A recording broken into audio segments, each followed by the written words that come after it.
Assalamualaikum warahmatullahi wabarakatuh. Bismillahirrahmanirrahim. Alhamdulillahi rabbil alamin. Wa bihi nasta'inu ala umurid dunya waddin. Wassalatu wassalamu ala syarafil anbiya'i wal mursalin, Sayyidina wa habibina wa syafi'ina wa qurrati a'yunina wa maulana Muhammadin wa ala alihi wa ashabihi wa dzurriyyatihi ajma'in, amma ba'du. Asyhadu an la ilaha illallah wa asyhadu anna Muhammadar Rasulullah wa ufawwidu amri ilallah, innallaha basirum bil ibad. Hasbiyallahu la ilaha illa huwa alaihi tawakkaltu wa huwa rabbul arsyil azim.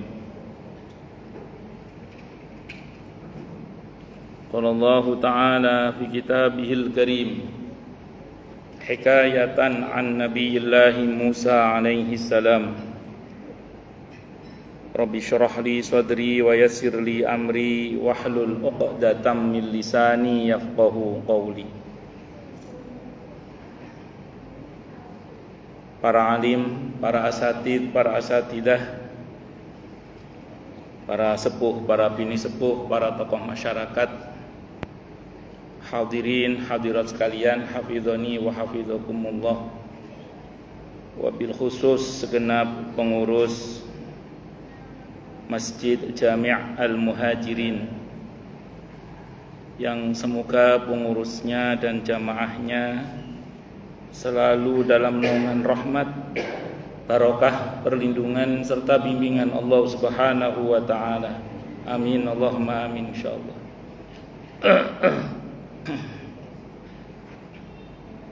Allahumma inna nas'aluka ilman nafi'a wa rizqan thayyiba wa amalan mutaqabbala wa fatahallahu lana futuhal arifin. Allahumma inna na'udzubika min ilmin la yanfa'. Allahumma inna na'udzubika min ilmin la yanfa' wa amalin la yurfa' wa qalbin la yakhsha' wa du'a la yusma'.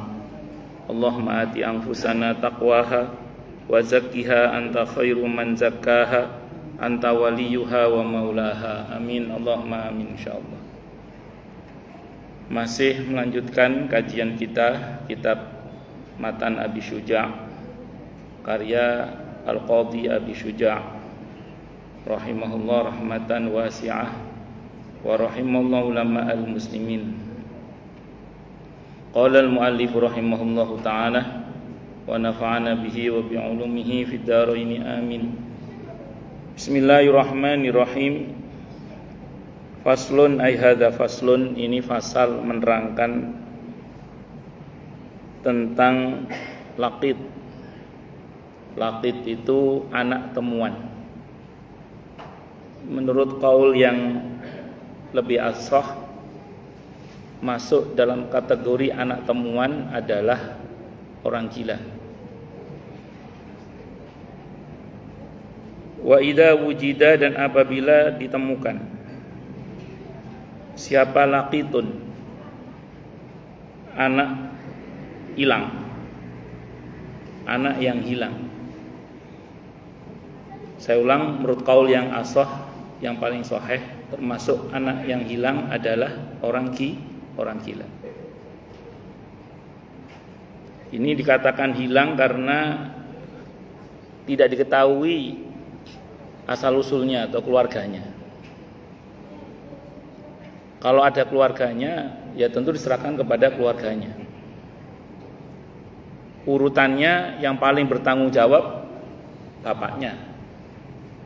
Urutannya yang paling bertanggung jawab. Tapi kalau soal pengasuhan, kalau anak itu berumur 6 tahun ke bawah, itu dalam pengasuhan ibunya. Jadi kalau anak ini kalau keluarganya ada ya. Jadi kalau keluarganya ada enggak masuk dalam laqit. Dikatakan laqit ini anak temuan, anak hilang itu kalau nggak jelas rimbanya. Nanti termasuk orang gila juga sama. Kalau ada keluarganya nggak masuk dalam kategori lakit. Jadi dikatakan lakit ini karena nggak ketemu anggota keluarganya. Kalau ada anggota keluarganya, urutannya adalah yang paling bertanggung jawab ya bapaknya.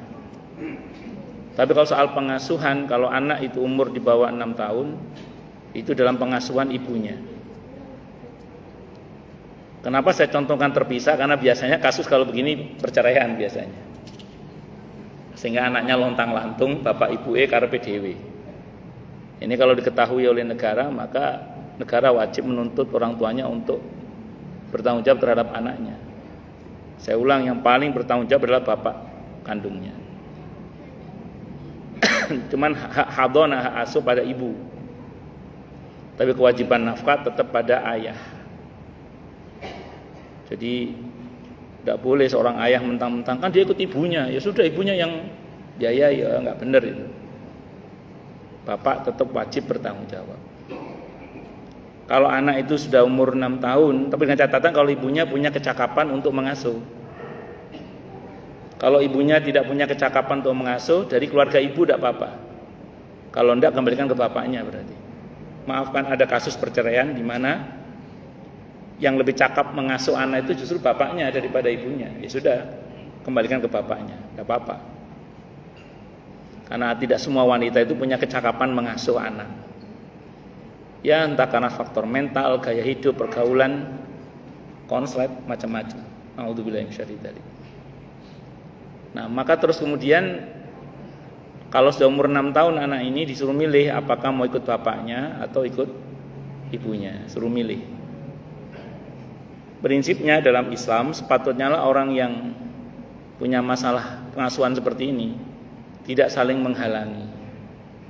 Jadi jangan dihalangi ibunya untuk ketemu anaknya, sebagaimana jangan halangi bapaknya untuk ketemu sama anaknya. Harus saling mendukung, sebenarnya begitu. Cuma sayangnya tidak semuanya begitu, itu masalahnya. Kalau bapak ibunya nggak ada, siapa yang paling bertanggung jawab? Yang paling bertanggung jawab adalah keluarga dari jalur bapak sebenarnya. Mulai dari naik ke atas dulu kakeknya, kalau ada kakek dari jalur bapak. Baru setelah itu saudara-saudara dari jalur bapak. Itu seperti itu. Pokoknya dari jalur bapak itu yang paling bertanggung jawab. Kalau nggak ada dari jalur bapak, ya baru dari jalur ibu. Tapi kalau misalnya dari jalur bapak tidak mampu, yang mampu dari jalur ibu, boleh nggak? Yang jalur ibu mengambil alih, boleh, tidak apa-apa. Yang penting masih dari jalur yang memang orang tuanya lah, misalnya gitu. Kalau dia punya kakak-kakak kandung, bagaimana ya? Kakak-kakaknya yang lebih bertanggung jawab. Kakak-kakaknya yang lebih bertanggung jawab terhadap adiknya ini, terutama yang anak kakak laki-laki, terutama ya. Kakak laki-laki. Itu begitu. Nah ini babnya berarti ini nemu anak yang anaknya ini nggak jelas ceritanya. Dibuang di kardus, taruh di WC, di tempat sampah, dihanyutkan di kali. Beberapa meninggal, beberapa masih hidup. Yang pertemuan kemarin saya cerita di sini, saya pernah ke Bandung itu, ada rumah asuh milik Depsos yang dikelola bersama dengan Muhammadiyah. Nah, di situ saya berkunjung ke sana, itu dikelola. Anak-anak sebagian mereka ternyata tidak semuanya punya keluarga. Kalau yang punya keluarga tetap diasuh, tidak apa-apa karena memang mungkin ada masalah apa. Tapi mereka masih punya kesempatan pulang mereka. Kalau yang masih punya keluarga punya kesempatan pulang. Tapi yang nggak punya keluarga ini betul-betul di situ sudah. Dan tidak boleh diadopsi. Karena pengalaman yang sudah diadopsi malah dimanfaatkan baji, dijual organnya, naudzubillahi minasyaitonir rajim. Maka tidak mau terjadi itu lagi, maka lembaga itu melarang untuk mengadopsi anak-anak asuh mereka. Saya ulang tadi, sebagian ditemukan di kardus. Kadang ada yang membawa, nggak tahu siapa orang tuanya, dan macam-macam. Saya ulang, kalau masih jelas nasabnya jangan dikaburkan. Tapi kalau sudah memang betul-betul nggak tahu ini anaknya siapa, ya wis. Berarti dia orang yang nasabnya itu tidak tahu bin fulan berarti. atau binti fulan. Nanti kalau berkaitan dengan perempuan as-sultan waliyun liman la waliyalah. Jadi penguasa menjadi wali baginya, bagi orang yang tidak punya wali.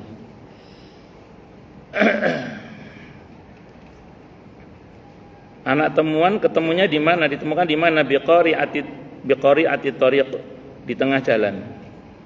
Maksudnya di dalam perjalanan umum. Anak hilang, anak sopo ini. Maka fa'akhduhu, mengambilnya, wa tarbiyatuhu, dan mendidiknya, wa kafalatuhu, dan mengasuhnya, adalah wajibatun, wajib, alal kifayati, atas kifayah. Jadi kalau di kampung ini tersiar kabar ada anak hilang, kok sekampung ini nggak ada yang peduli untuk memungut anak itu, menyelamatkan anak itu, sekampung ini dosa semua. Sekampung ini dosa semua kalau nggak ada yang peduli. Maka harus ada yang peduli untuk mengambilnya. Karena kalau tidak, ngerinya mereka akan ditampung oleh para preman-preman yang nanti di belakang hari dia dijadikan sebagai alat untuk ngemis misalnya, meminta-minta. Bahkan kalau saya pernah mengikuti di media-media itu, ada beberapa anak-anak kecil itu yang dimanfaatkan oleh sindikat-sindikat gepeng itu diantara mereka ada yang dengan sengaja diputus kakinya, Pak. Di daerah Surabaya itu saya pernah baca berita, kalau saya nggak salah itu ada informasi begitu. Sehingga mereka ini dimanfaatkan oleh para orang-orang yang tidak baik itu untuk mencari kekayaan dengan cara-cara yang tidak benar, anak-anak kecil ini. Saya berapa kali ketemu dan melihat langsung bagaimana kemudian di balik anak-anak kecil itu ternyata ada orang yang gagah-gagah yang menadai uang mereka misalnya. Siapa anak-anak ini? Ya mungkin memang betul-betul anak mereka, tapi bisa jadi sebagian adalah anak sewaan, dan bisa jadi sebagian adalah anak-anak yang nggak jelas itu. Makanya kalau muslimin tidak mengambil alih mereka, tidak mengasuh mereka, tidak menyelamatkan mereka, ngerinya mereka dirusak oleh orang-orang yang tidak bertanggung jawab. Makanya kemudian menjadi kewajiban kifayah, wajib kifayah. Sehingga kalau sekampung itu tidak ada yang peduli, sekampung dosa semua. Kita mau peduli Ustadz, cuman kita tidak punya kemampuan untuk mengasuh dia.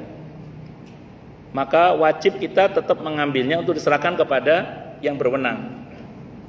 Kalau di kita dinas sosial kali ya, dinas sosial kalau di kita itu. Serahkan kepada mereka atau kepada kaum muslimin yang terpercaya. Kan banyak lembaga-lembaga pesantren itu yang insya Allah siap menampung mereka. Di Pasuruan itu dulu ada seorang kiai namanya Kiai Abu Bakar. Pondoknya namanya Pondok Metal di Pasuruan itu. Itu pondok metal itu, anak-anak yang gak jelas itu oleh beliau ditampung di situ. Allah, namanya metal tapi itu kepanjangan dari mentafsir Al-Qur'an apa kalau saya lupa pokoknya. Pokoknya pondok hafalan Quran itu. Cuman singkatannya metal. Tapi sampun sedo kayaknya. Nah, itu anak-anak yang udah enggak jelas itu ditampung oleh beliau, termasuk anak-anak yang non sewu atau orang-orang yang agak-agak gimana itu ditampung oleh beliau. Konon di Bekasi di daerah mana itu banyak ada yang penampungan orang-orang gila juga itu ada itu. Ada yang peduli itu luar biasa pahalanya itu. Nah, bagi kita yang tidak sanggup mengurusnya sendiri, kita bisa menyerahkan kepada pihak-pihak yang seperti itu, yang kita tahu betul ini orangnya bisa dipercaya. Ya tadi bisa rumah yatim yang terpercaya, atau pesantren yang terpercaya, atau persun yang terpercaya, atau lembaga yang terpercaya, atau dinas-dinas terkait yang ada di negeri ini yang terpercaya. Karena syaratnya harus yang terpercaya. Kalau Anda nggak percaya jangan, harus yang terpercaya. Allahu Akbar.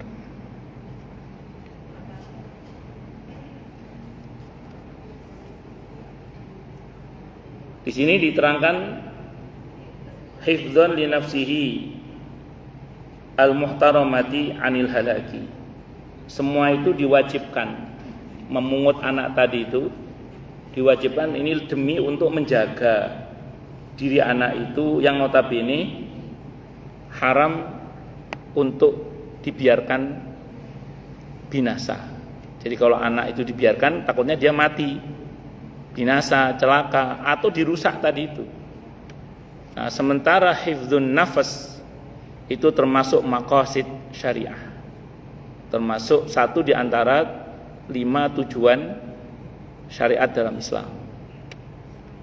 Nah, jadi tujuan syariat Islam itu ada 5 di antaranya adalah hifdzun nafas itu, menjaga jiwa itu. Jadi ini konteksnya menjaga jiwa. Wa ihya'an li nafsi allati qala Allah taala fiha, dan demi untuk menjaga kehidupan jiwa yang Allah taala berfirman terkait masalah ini di surah Al-Maidah ayat 32. Wa man ahyaha faka'annama ahyan nasa jami'a. Maka dan barang siapa yang menghidupkan satu jiwa atau seseorang, maka seolah-olah dia telah menghidupi manusia seluruhnya. Menyelamatkan satu nyawa itu pahalanya seperti kita menyelamatkan nyawa seluruh umat manusia. Itu besar sekali pahala menyelamatkan nyawa manusia itu satu nyawa kita selamatkan, itu kita diberi pahala seperti menyelamatkan nyawa seluruh umat manusia. Tapi sebaliknya kalau kita bunuh manusia dengan cara yang zalim, maka dosanya juga seperti membunuh manusia seluruhnya. Itu besar sekali dosanya. Makanya dikatakan ini fardu kifayah. Jadi saya ulang, kalau satu kampung nggak ada yang peduli, sekampung itu dosa semua. Pertanyaannya sekarang, kalau orang-orang gila itu gimana, Ustaz? Kan kalau anak kecil mungkin insya Allah banyak yang nampung lah, ada yang nampung lah. Tapi kalau fakta di lingkungan kita sering ada orang-orang gila yang kita nggak peduli, pokoknya dia keleleran gitu aja. Ya saya ulang tadi, dalam bab ini ada qaul as-shah, qaul yang paling sahih, memasukkan dalam kategorinya adalah orang gila. Biasanya kalau di fikih itu qaul as-shah itu tidak semua ulama mau pakai, kecuali yang senang tarjih. Kalau senang tarjih dipakai biasanya. Kalau nggak senang tarjih, biasanya yang dipakai qaul yang sahih, bukan qaul yang as-shah. Kalau dalam mazhab Syafi'i kebanyakan yang dipakai qaul yang sahih, bukan qaul yang as-shah. Gitu. Makanya kalau mengusap kepala itu kan yang paling sahih dalilnya kan sekali. Kalau dalam mazhab Syafi'i tetap 3 kali. 3 kali itu sahih. Yang paling sahih memang 3 kali, tapi yang sahih 3 kali. Makanya mazhab Syafi'i tetap 3 kali, karena umumnya dalam mazhab Syafi'i itu mengamalkan yang sahih, bukan mengamalkan yang paling sahih. Biasanya gitu.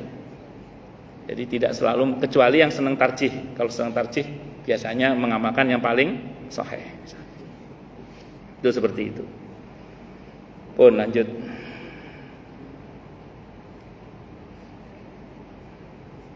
Wala yuqarru illa fi yadi aminin. Wala yuqarru, dan tidak boleh ditetapkan illa fi yadi aminin, kecuali di tangan orang yang amanah. Keputusannya tidak boleh anak itu diasuh kecuali oleh orang yang amanah. Tidak boleh diasuh oleh orang yang khianat. Karena kalau nanti kasih ke orang yang khianat, alih-alih anaknya diurus, bisa jadi malah tadi dimanfaatkan untuk hal-hal yang tidak baik. Naudzubillah, ngertinya malah nanti dijual lagi. Naudzubillah min syarri dzalik.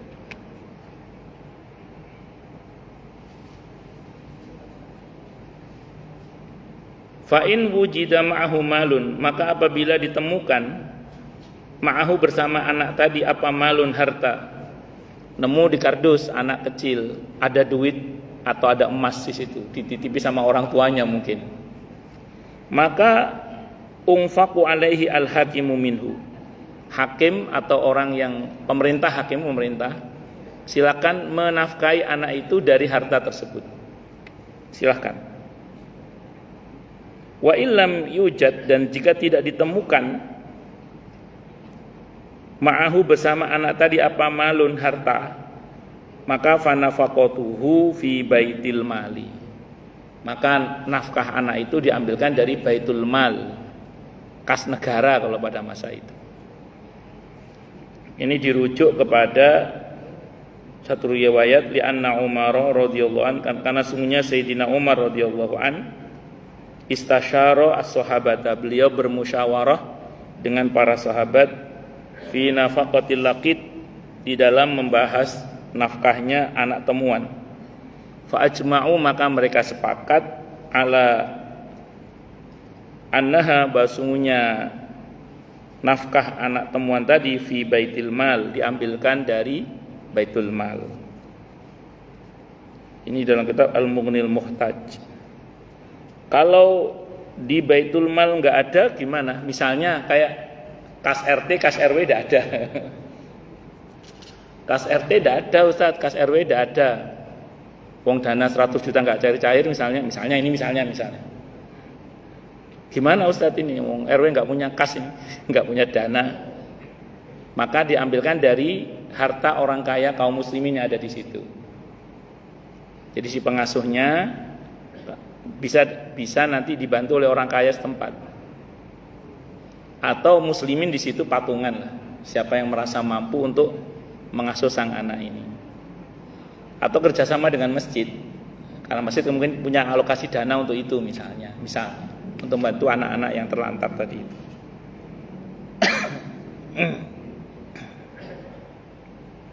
Allahu Akbar. Nah, ini berkaitan dengan laqit ya, berkaitan dengan laqit atau anak temuan tadi itu.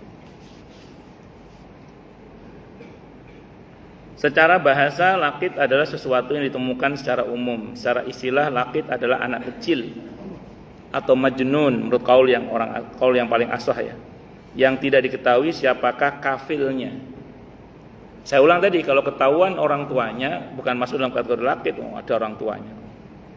Maka kalau ada orang tuanya, ada kafilnya, ada yang bertanggung jawab, maka dikembalikan kepada penanggung jawabnya. Urutannya itu di bapaknya, keluarga dari bapaknya. Kalau hadonahnya pada ibu atau keluarga dari ibu, kecuali dari pihak ibu tidak punya kecakapan untuk mengasuh, bisa kembali kepada bapak nanti. Kalau bapak ibunya tidak ada, diserahkan kepada yang paling bertanggung jawab, keluarga dari jalur bapak. Itu kalau ada orang tuanya ini. Ini penting disampaikan karena saya ulang, banyak kasus di mana orang tuanya lengkap, tapi anak itu seperti nggak punya orang tua. Karena ibunya nggak mau ngasuh, bapaknya juga nggak mau tanggung jawab. Nauzubillahi min syarri dzalik. Dengan alasan karena anaknya sudah ikut ibunya. Padahal walaupun ikut ibu, seorang bapak tetap wajib menafkahi anaknya. Walaupun nanti kalau anak itu sudah umur 6 tahun, dia boleh pilih apakah mau ikut ibunya atau ikut bapaknya. Itu seperti itu. Nah, ini kasusnya kalau nggak ada kafilnya, yang bertanggung jawab terhadap anak itu nggak ada memang. Betul-betul anak hilang. Terus saya ulang, kalau berkaitan dengan warisnya bagaimana nanti orang-orang seperti ini? Kalau betul-betul nggak ketemu ya, nggak ketemu ahli warisnya, maka ahli warisnya dikembalikan kepada baitul mal kaum muslimin, masuk kas negara. Kalau dalam konteks kitaan ya masuk kas masjid lah, untuk kemaslahatan kaum muslimin. Itu seperti itu. Maka nun sewu nggih, kalau panjenengan termasuk yang punya model anak seperti ini, dan dia misalnya punya uang banyak dalam asuhan panjenengan, kan panjenengan kan nggak punya hak waris. Maka sebaiknya kalau dia meninggal itu sudah ada wasiat yang tertulis bahwa nanti sebagian dari hartanya itu adalah untuk orang tua asuhnya misalnya. Atau semasa hidup memang sudah dipindahkan kepada orang tua asuhnya misalnya. Atau kepada saudara-saudara yang dari anak-anak yang orang tua yang mengasuh dia misalnya. Silahkan gitu. Supaya nanti kemana harta orang ini jelas gitu. Karena beberapa kasus disampaikan ke saya, ada orang-orang tertentu yang mengalami kondisi seperti itu. Jadi dia sebatang kara. Itu kejadian di bumi Malaka Asri. Di bumi Malaka Asri itu ada seorang bapak-bapak yang nggak jelas di mana rimbanya keluarganya itu. Tapi hari-hari dia tinggal di situ. Orang nggak pernah nanya dari mana asalnya keluarganya, nggak pernah nanya. Dia tapi hari-hari bersih-bersih di perumahan itu. Ya dia tinggal di pos. Pokoknya dia bantu orang perumahan itulah. Suatu saat beliau meninggal kan. Meninggal nggak ada punya keluarga. Dan orang nggak tahu ini keluarganya di mana, nggak ada KTP-nya lagi, ruwet urusannya itu. Nah sementara dia ada meninggalkan harta walaupun tidak banyak misalnya, maka itu dikembalikan kepada Baitul Mal. Itu karena dia nggak punya ahli waris soalnya, nggak diketahui ahli warisnya. Tapi kalau diketahui ahli warisnya, dikembalikan kepada ahli warisnya. Nah kalau untuk kasus seperti ini sebaiknya dibuat wasiat saja, atau dipindahkan semasa masih hidup sehingga ketika meninggal gak usah repot-repot sekiranya dia mau. Kalau tidak mau ya tidak bisa dipaksa juga. Itu seperti itu. Hukum mengambil lakit adalah fardu kifayah. Dalil tentang hal ini adalah firman Allah Ta'ala, waf'alul khairu la'annakum tuflihun, Al-Hajj ayat 77. Dan perbuatlah kebajikan supaya kamu mendapatkan kemenangan. Rukun lakit pertama laqat, mengambil atau memungut. Ada aksi mengambil atau memungut. Kemudian yang kedua lakit, orang yang memungut. Yang kedua malkut, anak yang dipungut itu. Jadi ada aksi memungut anak itu, ada orang yang memungut, ada anak yang dipungut. Catatan penting, bagi siapapun yang memungut anak itu hendaknya dipersaksikan bahwa ini anak pungut.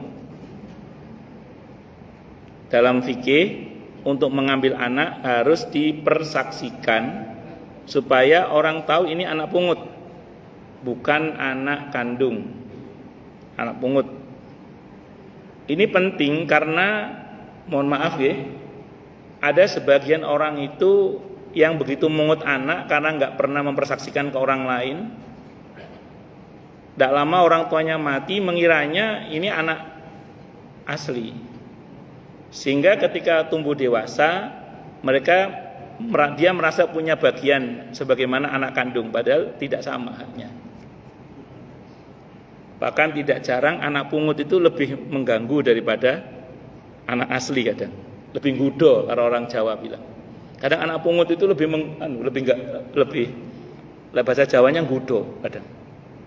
Tinimbangane anak kandung sendiri kadang. Tidak semuanya begitu sih, cuman yang begitu itu ada gitu maksud saya itu. Agak banyak sih. Ya saya ketemu juga ada anak angkat yang sangat berbakti pada orang tua angkatnya, saya pernah tahu juga. Cuman beberapa kasus keluarga itu justru kadang yang recokin itu justru anak angkat ini.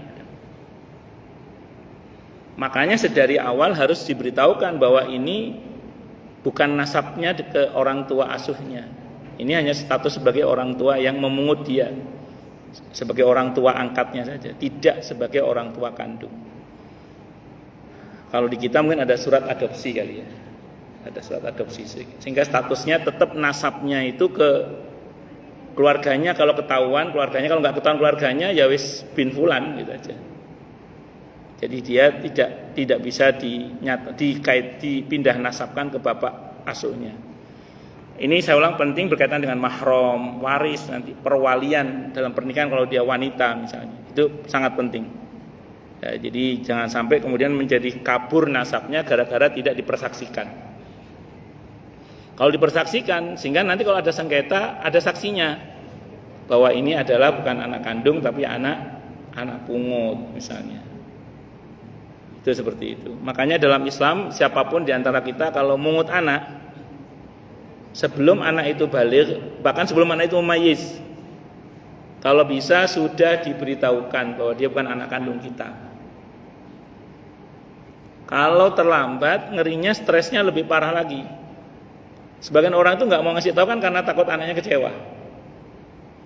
Padahal kalau dia kecewa masih kecil, paling minggatnya ke rumah temannya sebelah rumah. Kecewa 1-2 hari selesai. Tapi kalau udah SMA, kuliah, kecewa itu bisa minggat lama itu. Pernah ada kejadian di daerah Kemang Pratama itu, orang tuanya baru ngasih tahu ketika anaknya kelas 2 SMA. Stres anaknya itu. Kaget lah kalau ternyata dibilang bukan anak kandung kan. Minggat 2 pekan. Minggat, namanya anak SMA minggatnya kan jauh sudah. Pada masa itu medsos nggak kayak sekarang. Kalau sekarang bisa dilacak melalui GPS. Saat itu nggak kayak sekarang, teknologinya masih belum smartphone lah, mentok BBM kali. Itu BlackBerry maksud saya. Nah itu hilang selama 2 pekan. Pulang-pulang, naudzubillah, kena kasus penyalahgunaan narkoba sampai meninggal dunia akhirnya. Itu jadi kalau sudah gede gitu minggatnya jauh. Tapi kalau masih SD kelas 1 minggat paling ke rumah sebelah. Ngambek 1, 2, 3 hari saya itu selesai insyaallah. Jadi kalau bisa sudah diberitahukan sebelum anak itu mumayyiz.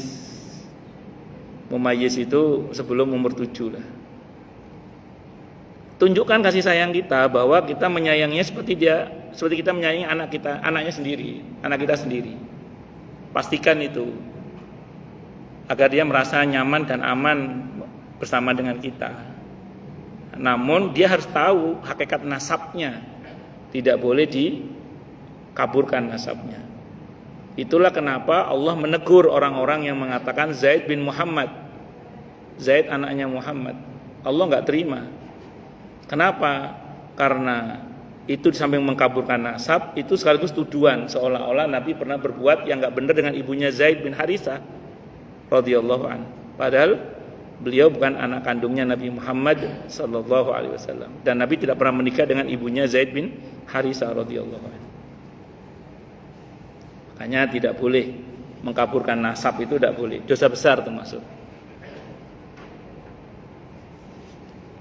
Allahu Akbar. Nggih monggo yang mau tanya dulu deh, yang mau tanya. Nggih monggo Pak Haji. Nggih Pak Haji, monggo Pak Haji.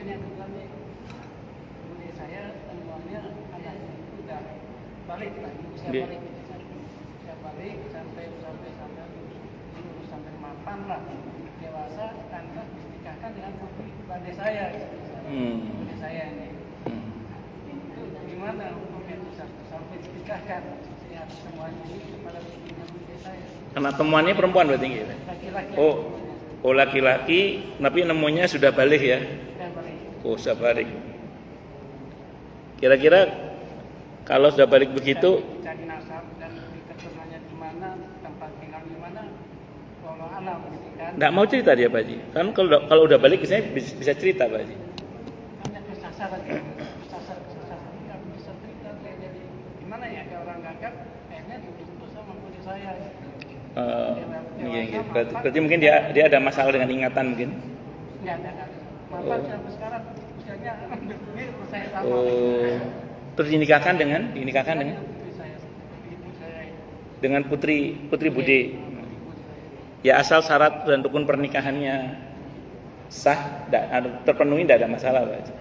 Tidak ada masalah. Jadi kalau ada anak pungut, terus yang memungut itu menikahkan anak pungutnya dengan anak kandungnya sendiri, selama syarat rukun pernikahannya terpenuhi, tidak ada masalah.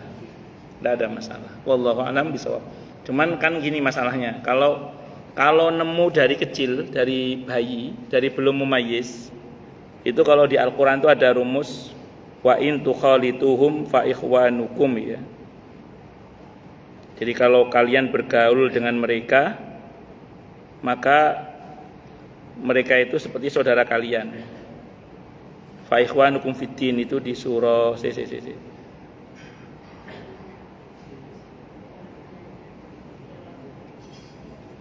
sebentar ya. Surah Al-Baqarah seingat saya. Wa in tukhalituhum wa in tukhali Al-Baqarah 220 itu.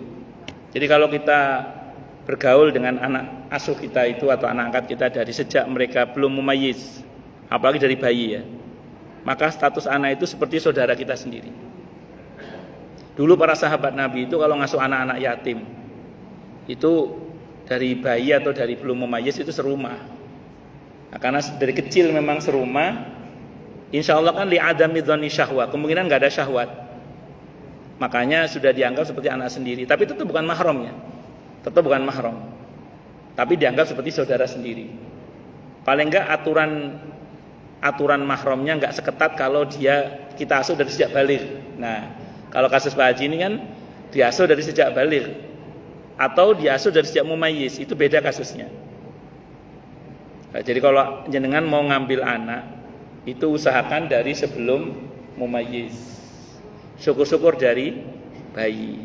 Kalau sudah mumayyiz atau sudah baligh, nggak kena ketentuan ayat ini. Di mana kalau kita bergaul dengan mereka dari sejak kecil dianggap seperti saudara, bukan saudara, seperti saudara. Jadi aturan tentang mahram, aturan tentang satrul aurat, menutup aurat itu lebih longgar dibandingkan kalau kepada orang lain. Tapi tetap bukan mahram gitu. Nah, dalam hal ini dinikahkan boleh, tidak ada masalah. Daripada dinikahkan aja sekalian. Boleh, tidak ada masalah. Wallahu a'lam bishawab. Monggo yang lain silakan kalau ada. Monggo silakan kalau ada. Jelas semua atau monggo Pak Sahabuddin, Ustaz Sahabuddin. Bisa. Jadi kalau ngambil anak diusahakan dimahramkan dengan kita yang mengambil. Contoh gini misalnya. Saya punya kawan seorang ustadz ngambil anak laki-laki. Otomatis kan masalah dengan istrinya nanti. Karena bukan mahram kan. Qaddarallah, adik istrinya itu lagi menyusui. Disusukanlah anak yang masih bayi sebelum umur 2 tahun ini ke adik kandungnya si istrinya ini. Otomatis statusnya kan anak susuan dari adik kandungnya, berarti keponakan kan. Maka dia menjadi mahram dalam hal ini. Setelah disusukan 5 kali kenyang dan umurnya belum 2 tahun, 2 tahun ke bawah. Kalau 20 tahun ke atas jangan susuan sudah itu. Yang 2 tahun itu satu dulu. Kalau ada juga seorang kiai yang saya pernah tahu, beliau nggak punya putra, nggak punya putri juga. Di antara yang beliau ambil sebagai anak adalah perempuan, yang itu tidak mahram dengan sang kiai. Maka supaya menjadi mahram, sang kiai tadi mengupayakan istrinya supaya bisa menyusui. Kata beliau, tak gawekno jamu, tak jamoni bojoku. Saya nggak tahu jamunya apa itu. Qaddarallah, istrinya bisa mengeluarkan air susu dengan jamu itu dengan izin Allah ya. Qaddarallah bisa keluar air ASI dan disusui pakai ASI si istri. Sehingga statusnya adalah anak susuannya istri. Otomatis mahram dengan suami ya. Jadi anak susuan istri itu otomatis mahram dengan suami. Kenapa? Karena tidak boleh menikahi anak tiri kan, tidak boleh. Apabila sudah terjadi senggama antara suami istri, ini sudah terjadi senggama, sehingga kemudian menjadi mahram dalam hal ini. Betul, harus diupayakan ada penyusuan supaya menjadi mahram kalau bisa. Tapi mahram tidak merubah nasab ya, dia hanya mahram saja, mahram sesusuan. Kan mahram itu ada dua. Pertama bin nasab, yang kedua bisabab. Bin nasab karena hubungan darah, yang kedua bisabab dengan sebab. Di antaranya sebab pernikahan. Mana contohnya? Mertua. Mertua itu tadinya orang lain. Begitu kita menikahi putrinya dan senggama dengan putrinya, maka mertua kita mahram dengan kita selamanya. Gak boleh kita menikah dengan mertua kita selamanya. Nah, kalau ipar beda, dia muakkad. Ya, terus kemudian termasuk anak tiri. Jadi ada seorang bapak menikahi seorang wanita yang punya anak. Setelah menikah dia senggama dengan istrinya, maka semua anaknya istri ini mahram dengan dia. Dan itu selamanya. Itu sebab pernikahan namanya. Yang kedua ada yang sebab rodho, persusuan. Nah, kalau persusuan dengan catatan si anak bayi yang menyusui itu umurnya 2 tahun ke bawah. Kalau dalam mazhab Syafi'i ya, 2 tahun ke bawah dan nyusunya 5 kali kenyang. Kalau sekali 2 kali belum, 5 kali kenyang. 5 kali kenyang itu ukurannya ketika si anak menyusu sampai dia puas dilepas. Satu. Nanti dia nangis lagi, lapar lagi, disusuin sampai kenyang, puas, 2 sudah. Sampai 5 kali. Baru menjadi anak rodok, anak susuan. Itu menjadi mahram kemudian dengan ibunya, dan menjadi mahram pula dengan mahram-mahram ibunya. Itu seperti itu. Wallahu a'lam bishawab. Gitu nggih, Pak Sahabuddin. Cukup dulu ya. Sudah Isya. Kita tutup dengan hamdalah. Alhamdulillahirabbil alamin. Semoga kajian kita bisa bermanfaat, mubarakah fi dini wa dunya wal akhirah untuk kita, keluarga kita dan seluruh umat Islam semuanya. Dan mudah-mudahan kita semua dijadikan oleh Allah sebagai orang-orang yang sukses dunia akhirat, selamat dunia akhirat, bahagia dunia akhirat, dan dipermudah setiap urusan kita oleh Allah fi dini wa dunya wal akhirah. Semoga Allah limpahkan hidayah selalu untuk kita. Semoga Allah tingkatkan selalu hidayah untuk kita. Dan semoga Allah berikan hidayah untuk siapapun yang melihat kita. Subhanakallahumma bihamdika asyhadu an la ilaha illa anta astaghfiruka wa atubu ilaik. Sallallahu alaihi Muhammad wa ala alihi wa sahbihi wasallam. Saya mohon maaf. Wassalamualaikum warahmatullahi wabarakatuh.